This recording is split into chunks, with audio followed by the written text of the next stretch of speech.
Today we're going to talk about Makefiles. Makefiles will really only be a topic that applies if you're on Linux or Unix, but let's talk about them anyway. So first I want to go over an example where I have two .c files and one header file.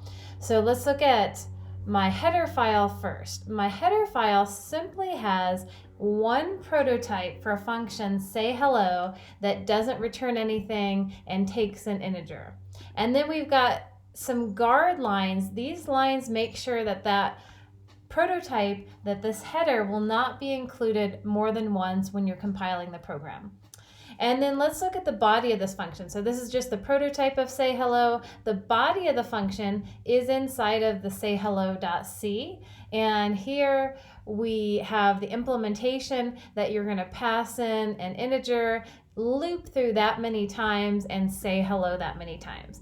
So a pretty simple example. And then how could we use this function in a main? Well, I've got a main.c, and here I'm including the header. Let's see, we don't actually need to include string.h because we're not using any string functions.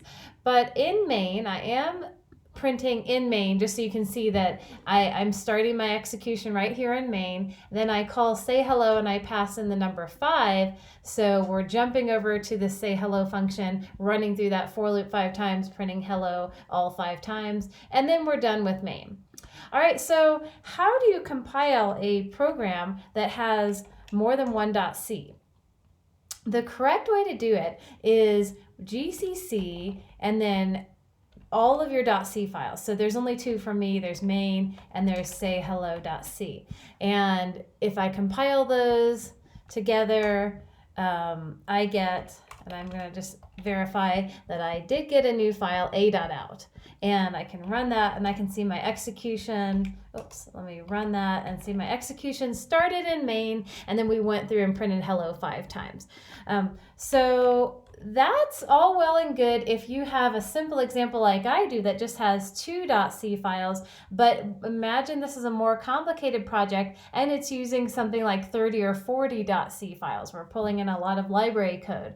Do you really want to type out by hand a very long compile line that has 30 or 40 .c files? And also, do you really need to recompile everything if possibly only one of those 30 or 40 .c files have actually changed? So that's where having the Makefile is going to help you out. So before I talk about what a Makefile looks like, let me just explain a few things about compiling with GCC. So almost all of the examples I've used so far, I have saved the name of the executable to the default of a.out. So I didn't specify a different name, but you can specify another name by using a -o, and then let's call this I'll just say hello. And now you have a file called hello that is an executable. We see the X's here. And we can just run that, and that'll give us the same, let me say it's in the current working directory. You can run that, and it'll say hello 5 times. Another thing I want to point out about GCC is that it is possible to compile one of these at a time. So when you're compiling something, you're doing 4 different steps: pre-processing, compilation, assembly, and linking. And when you're linking, you're pulling together different object codes and creating a single executable. So for each of your .c's, it's possible to take a look at what the object code looks like. And I wouldn't recommend opening it and looking at it because it's not going to be very human readable, but you can create this file and have it stick around. So there were 2 .c files that I had to compile together.